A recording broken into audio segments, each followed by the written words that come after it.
Have you ever seen someone who seemed to have lost everything simply because they had no clear goal, only to later become a cultural icon, just because they learned to plan each day of their lives? We are in the 8th century in Samarkand, the brightest jewel on the Silk Road. This bustling hub connected traders from China, Persia, Byzantium, India, and even North Africa. But it was more than just goods. It was a crossroads of knowledge, religion, music, and dreams that knew no borders. Amid the hundreds of people passing through the main market every day, a young man sat quietly under a canopy, clutching an old oud. He was thin with sunken eyes from many sleepless nights. His name was Ziryab. Ziryab had once been the most outstanding student of Ishaq al-Mausili, the renowned musician at the Abbasid court in Baghdad. He had an extraordinary gift, an ear so precise it could hear the slightest deviation in pitch, and a talent for composition and orchestration far beyond his years. Yet that very talent sparked envy, one ill-timed compliment, one performance that displeased a court official, and Ziryab was banished from the palace. He left that night without fanfare, no money, no family, no destination. His only belongings were his oud and a handful of unfinished songs. He drifted from one trading outpost to another, playing music on the streets, sometimes without enough to eat. By the time he reached Samarkand, he had thought about giving up. The city was lively, but his heart felt hollow. One day, playing his oud for a group of children at a street corner, his music made a whole block pause and listen. No one spoke, no one jeered, but no one invited him to play again either. Just as he was packing up his oud, a woman's voice called out, "You play beautifully, but playing well is not enough. If you do not know where you are going, no matter how far you fly, you will still end up lost." Ziryab turned around. It was a young woman, simply dressed, holding a thick notebook. Her name was Layla, but daughter of the head of the Merchants Guild of Samarkand. She was the first woman allowed to command 3 camel caravans, despite being mocked by the whole town for carrying maps instead of following men. Layla was not easily impressed, but that day she lingered beside Ziryab. When she learned he had once been a court musician, she did not laugh. She only asked, "Do you have a plan?" Ziryab shrugged. "I just want to play music." Layla shook her head. "Wanting is not enough. Everyone wants something. The question is, when you wake up each morning, do you know exactly what you are going to do? What you are going to learn, practice, or experiment with to move even one step closer to your dream?"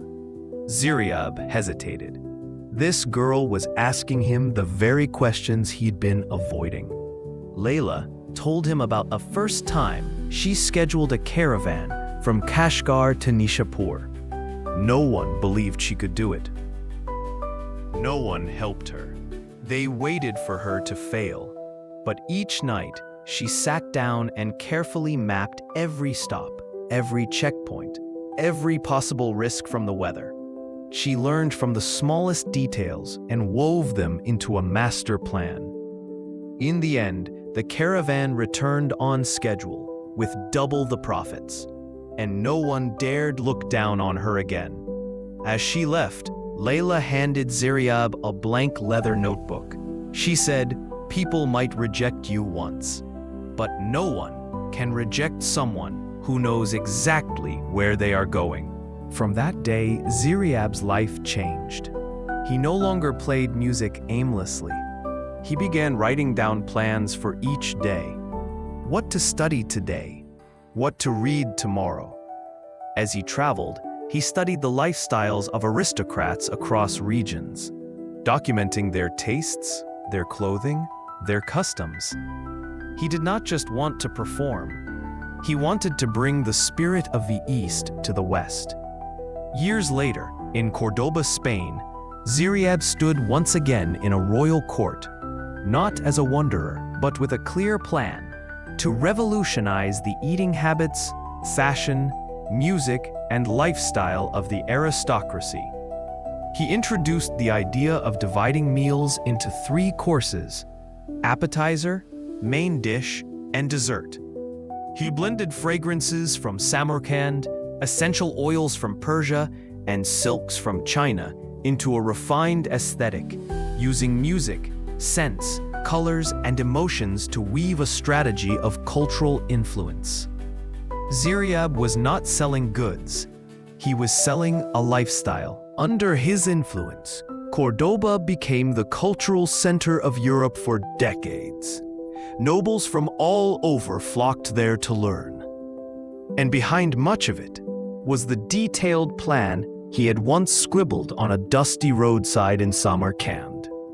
Ladies and gentlemen, through Ziryab's story, once a man with nothing, seemingly out of options, we see a truth. Successful people act with purpose. They constantly set goals and plan their workdays in advance. They are forward-thinking, setting targets not just for today, but for weeks, months, and years ahead. Yet, a goal alone is meaningless without a clear plan to achieve it. That is why successful people not only dream, they also find ways to make those dreams real and hold themselves accountable every step of the way. Layla did not travel with Ziryab to Europe, but it was she, through a blank notebook and a timely word, who helped a lost soul find his direction and rewrite his destiny. Have you written down your goals for tomorrow? And if you were to hand someone a blank notebook today, what would you hope they write on its first page? Share your thoughts with us in the comments.